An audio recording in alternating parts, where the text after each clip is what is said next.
3 True Coffee Shop Horror Stories. Hey everyone, and welcome back to the channel. If you're new here, don't forget to hit that subscribe button because we upload creepy content every single week. Today, I want to share 3 stories with you that happened in places you'd think were safe. Coffee shops. You know, those cozy little spots where people go to relax, work on their laptops, or just grab a quick caffeine fix before their day starts. But what happens when a coffee shop becomes the setting for something dark, something unexplainable? The 3 stories I'm about to tell you are supposedly real accounts from people who experienced genuinely disturbing things while just trying to enjoy their morning coffee. And trust me, after hearing these, you might think twice before sitting alone in the corner of your local cafe. So grab your drink, get comfortable, and let's dive into story number 1. Story 1. The Regular Who Wasn't. This first story comes from a barista named Sarah who worked at a small coffee shop called The Daily Grind in Portland, Oregon for about 3 years. Sarah loved her job. She knew all the regulars by name, remembered their orders, and genuinely enjoyed the community that came through those doors every single day. There was Tom, who always got a black Americano and read the newspaper in the corner. There was Janet, the older woman who came in every Tuesday and Thursday for a cappuccino and a blueberry muffin. And then there was Mark. Mark started coming in about 2 months before Sarah decided to tell this story. He was a quiet guy, maybe in his mid-50s, always wore the same dark brown coat regardless of the season. He'd order the same thing every single time. A medium black coffee, no cream, no sugar, and he'd sit at the same table, the one by the window facing out toward the street. At first, Sarah didn't think anything was unusual about him. Plenty of regulars have their routines. That's kind of the point of a coffee shop, right? But the more she saw him, the more something just felt off. Mark never actually did anything. He didn't bother anyone. He didn't cause problems, but he didn't do anything else either.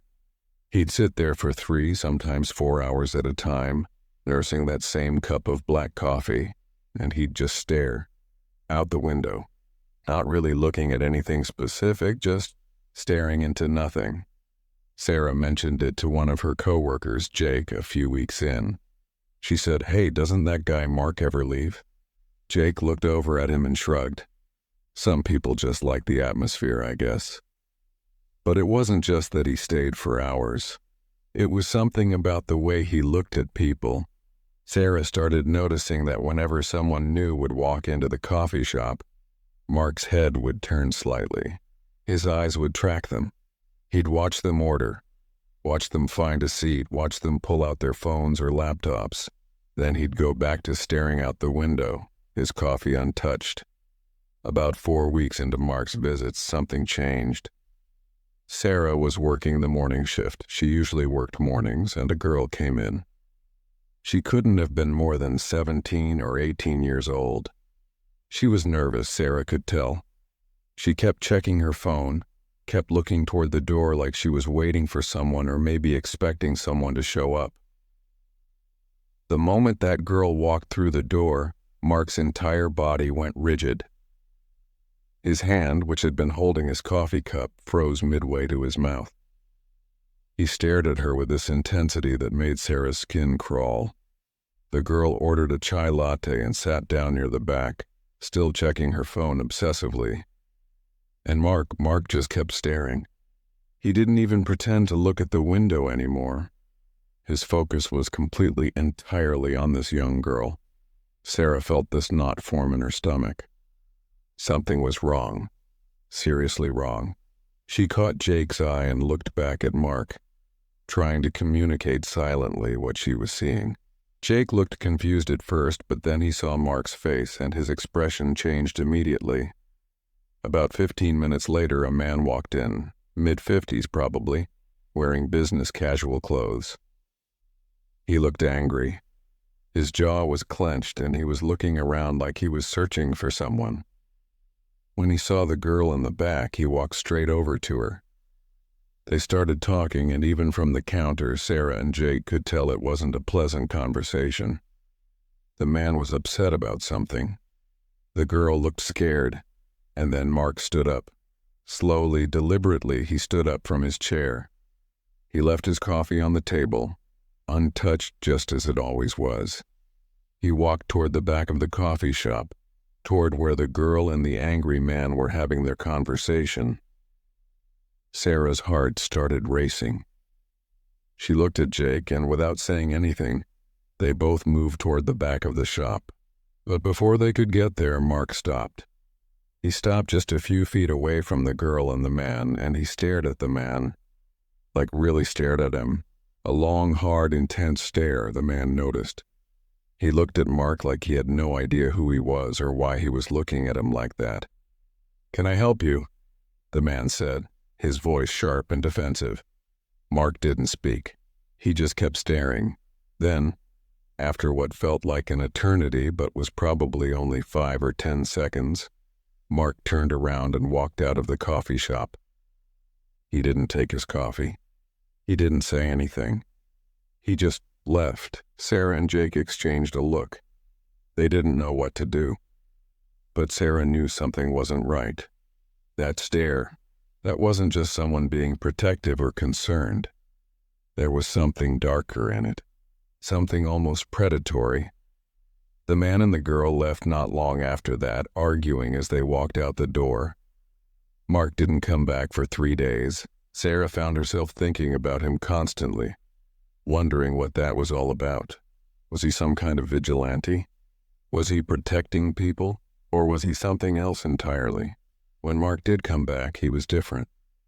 He ordered his coffee at the counter like always, but when he looked at Sarah, there was something in his eyes. Recognition, like he knew that she had noticed what happened. "You work mornings?" he asked her. It was the first time he'd ever actually spoken to her beyond ordering. "Most of the time," Sarah said, her voice wavering slightly. Mark nodded slowly. "Good, keep your eyes open. That girl, she was in danger. The man with her. He's not a good person." Before Sarah could respond, Mark turned and walked to his table by the window. After that, Mark started coming in less frequently. He'd appear maybe once or twice a week instead of every single day, and when he came in, he'd look different, more tired. His coat, which was always immaculate before, started looking worn and weathered. There were sometimes what looked like scratches on his hands or bruises on his arms. Sarah became obsessed with figuring out who Mark was. She mentioned him to regular customers carefully, trying to see if anyone knew anything about him, but no one did. He was a complete mystery. One day, about 3 weeks after that incident with the girl, Mark came in and looked absolutely terrible. His coat was torn. He had a bandage on his neck and his left eye was swollen and bruised. He ordered his coffee as always, but when he went to sit at his table, he paused. He looked back at Sarah. "If you ever see someone who doesn't seem safe, someone who looks like they need help, you call the police," he said quietly. "Don't try to handle it yourself. Don't get involved. Just call." "Mark, what's going on?" Sarah asked, concern in her voice. "Are you okay? Do you need help?" But Mark just shook his head and sat down with his untouched coffee, staring out the window like he always did. Sarah never saw Mark again after that day. He just stopped coming. She wondered if he was okay. She wondered if he got into a fight with someone. She wondered a lot of things. But here's the really chilling part. Here's what made this story truly disturbing to Sarah when she was telling it years later, about 2 weeks after Mark's last visit. She was scrolling through a true crime podcast forum online, and she came across a discussion about a serial predator who had been operating in Portland for years. He'd been targeting young women and girls, and the forum users were discussing how he'd managed to stay undetected for so long.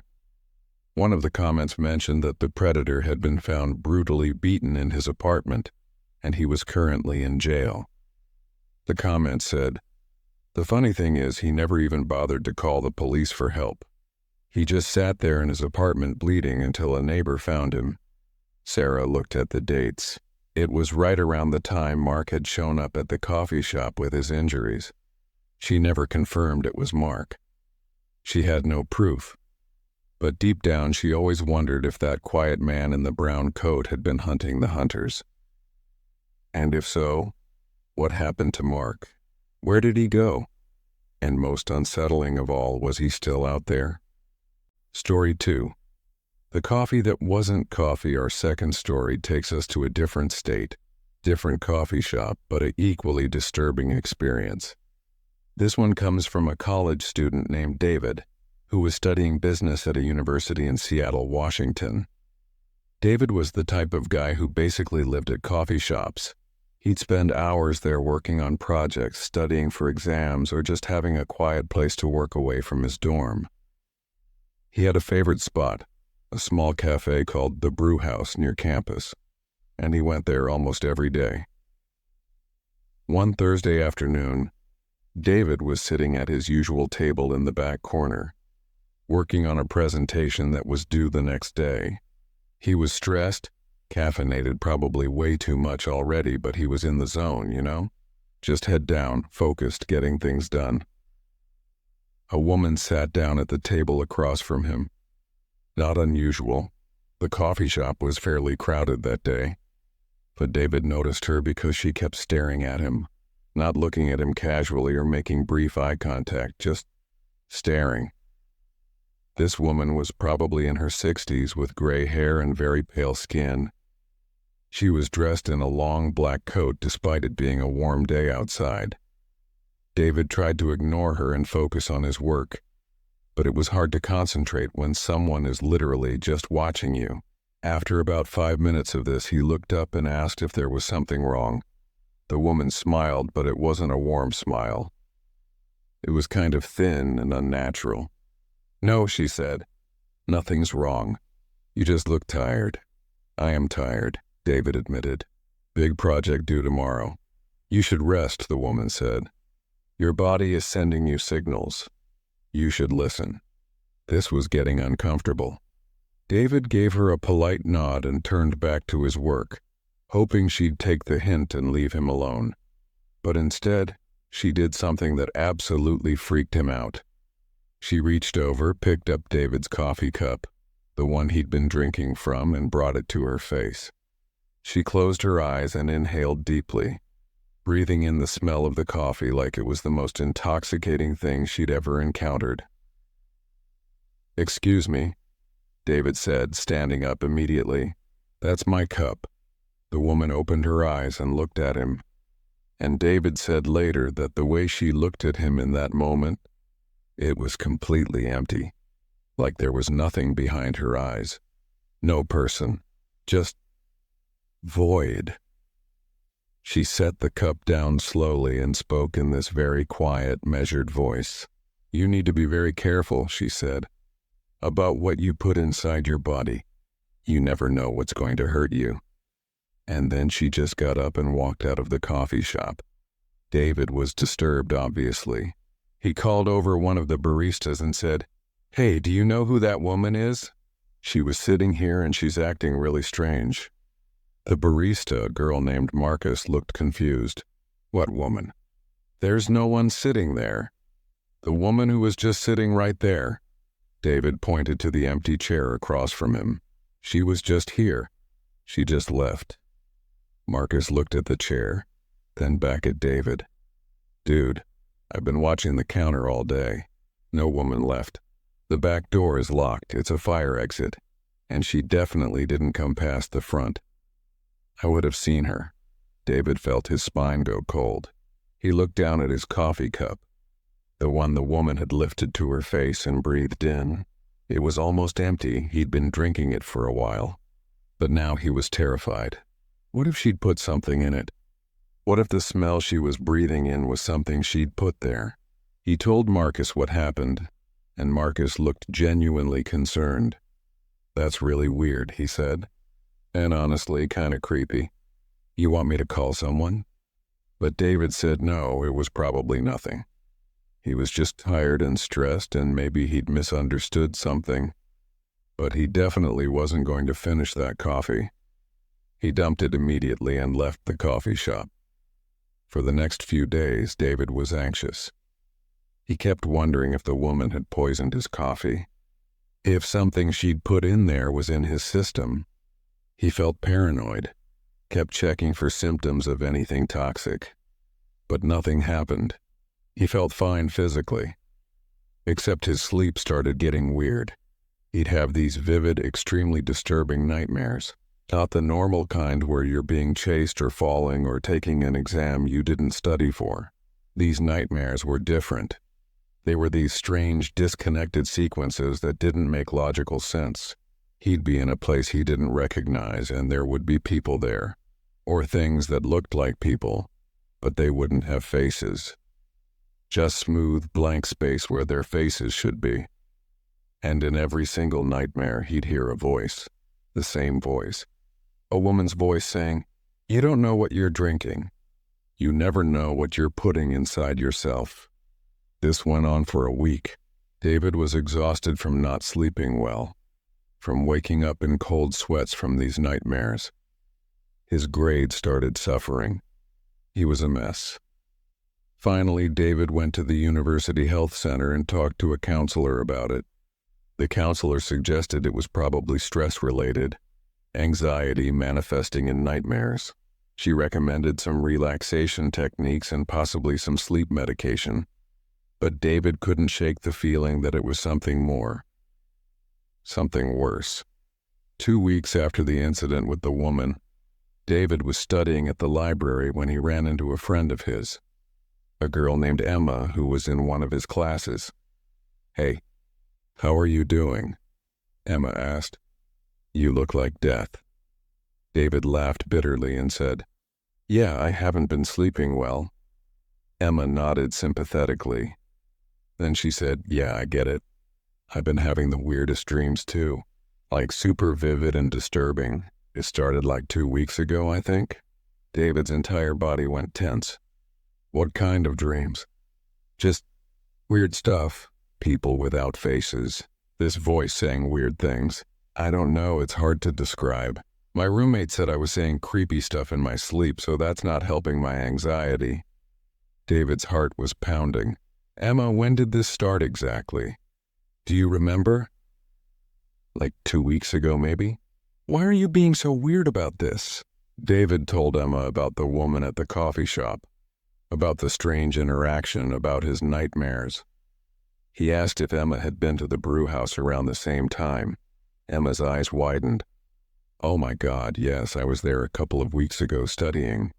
I remember because I ran into you there, but I didn't want to disturb you because you looked so focused." They both sat there in stunned silence for a moment. "So what? Some weird lady drugged us both?" Emma said. "And put something in our coffee that causes nightmares?" But that didn't make sense. David had dumped his coffee before finishing it. Emma would have finished hers. Yet they were having the same nightmares, both starting around the same time. David never figured out what actually happened. He told me later that the nightmares eventually stopped about a month after they started. But they never figured out who the woman was or if anyone else had encountered her. Here's the really disturbing part, though. David started keeping a journal of the nightmares while they were happening, just writing down details in case it might help him understand them. He has that journal, and he's shown it to people. Multiple people have read the nightmares he wrote down, and every single person who's read his journal, in detail for extended periods, has reported having similar dreams the very next night. Story 3. The closing shift or final. Story is the shortest but possibly the most terrifying because it's the one with no real resolution. This story comes from a girl named Rachel who worked at a coffee shop in Denver, Colorado called the Late Night Blend. It was one of those coffee shops that stayed open until midnight, catering to night owls, students pulling all-nighters, and people working late shifts who needed a place to decompress with a warm drink before heading home. Rachel usually worked the closing shift, which meant she was there from about 7 p.m. until midnight, and then she'd have to count the register, lock up, and go home, usually not until 12:30 or 1 a.m.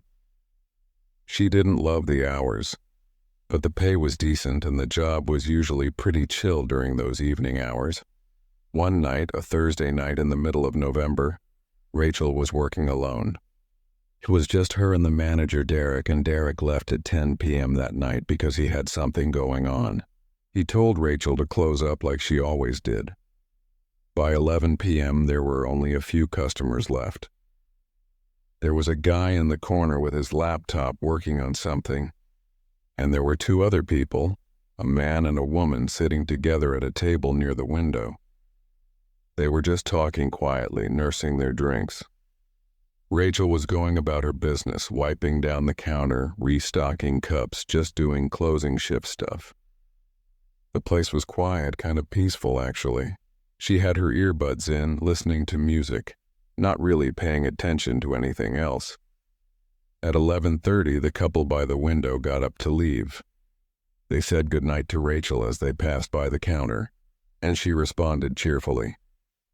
The guy with the laptop was still there, so Rachel figured she'd ask him when he was planning to leave so she could know how much longer she needed to wait before starting the actual closing procedures. She walked over to his table, pulled out one earbud and said, "Hey, how much longer are you thinking? Just so I know when I can start wrapping things up." The guy looked up from his laptop, and Rachel said later that the expression on his face was absolutely bizarre. He looked confused, like really confused.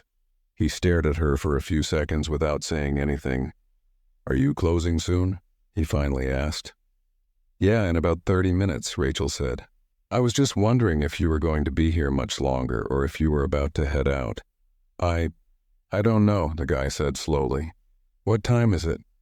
Rachel told him it was 11:30. "I got here at..." The guy paused and looked at his watch. 7:15. "I've been here since then?" He sounded genuinely unsure, like he couldn't believe that much time had passed. Rachel figured he'd just been really absorbed in his work and hadn't noticed the time. "That happens to people," she said. "Well, I'm closing at midnight, so you'll probably want to head out soon." The guy nodded slowly and said he'd be leaving in a few minutes. Rachel went back to her closing tasks, but she couldn't shake this weird feeling. Something about that guy's confusion had unsettled her. At 11:50, Rachel did a final sweep of the store to see if there were any last customers. The guy was gone. She was alone in the coffee shop. She locked the doors and started the final closing procedures. She counted the register, did the cleaning, got everything ready for the next day. And she kept thinking about that guy, about how confused he'd seemed, about how he hadn't seemed to realize how much time had passed. At about 12:15 a.m., Rachel was almost done. She just had to do one final walkthrough of the shop to make sure she hadn't left anything on. Ovens, machines, lights, all that stuff. She was walking toward the back, toward the storage area, when she saw something that made her freeze. Wet footprints, leading from the back storage room toward the bathroom. Rachel had not left that storage room door open. She was sure of it. And more importantly, those footprints were wet, like soaking wet, like someone had just walked through there after getting completely drenched in water. Rachel's hands started shaking. She looked at the bathroom door. It was closed. She had not closed it. She always left it open during closing shifts so she could see inside easily. Every fiber of her being was telling her to get out of the coffee shop immediately, but she also knew she had to figure out what was happening. So, heart pounding in her chest so hard she could feel it in her throat, she approached the bathroom door. She reached out and slowly pushed it open. The bathroom was empty, but it was soaking wet, like completely flooded. The sink was running full blast, water was everywhere, pouring onto the floor. But there was no one in there. No one at all, Rachel screamed. She ran to the back storage room to get her things, grabbed her bag and her coat, and ran out of the coffee shop. She didn't even bother with any of the final closing procedures. She just got out of there. She immediately called Derek and told him what happened. Derek said he'd come back right away and that she should wait outside for him. When Derek got to the coffee shop, they went in together. The bathroom was completely dry. Not wet at all. The sink wasn't running. There was no water, no evidence of any flooding whatsoever. Rachel was confused and terrified. She insisted that the bathroom had been flooded, but Derek found nothing. Here's the creepy part, though. When they checked the security camera footage, they found something completely inexplicable. The camera footage showed the guy with the laptop leaving at around 11:50, which matched what Rachel had thought. But it also showed something else. At 11:58, a figure appeared on the footage, but you could barely see it. It was blurry, distorted, like the camera was having technical issues when it was recording this figure. The figure, and Rachel swears up and down this happened, appeared to walk directly through the locked storage room door. Through it, not opening it. Through it. Then at 11:59, the figure appeared on the camera in the bathroom. You could see it clearly for just a moment, and then the footage glitched. When it came back online, the bathroom was completely dry and the figure was gone. They checked with the landlord, with the security company that installed the cameras, with everyone they could think of. No one had any explanation for what the camera had captured. Rachel never worked another closing shift at that coffee shop. She still works there, but only during the day. She refuses to be there when it gets dark, and to this day, no one has ever figured out what that figure was or what happened that night at the coffee shop in Denver. So there you have it. 3 stories from coffee shops around America. 3 strange encounters that don't have clean explanations. 3 events that made the people who experienced them question what's really real and what's really happening in the world around us. What do you think happened in these stories? Do you think Mark was actually hunting predators? What was that woman at the coffee shop trying to do to David? And what on earth was that figure in the Denver coffee shop? Let me know your thoughts in the comments down below. And if you have your own creepy coffee shop story, or any creepy story really, send it to me. I'm always looking for new tales to share with this community. Thanks so much for watching. Don't forget to like, subscribe, and turn on notifications so you don't miss any new horror content.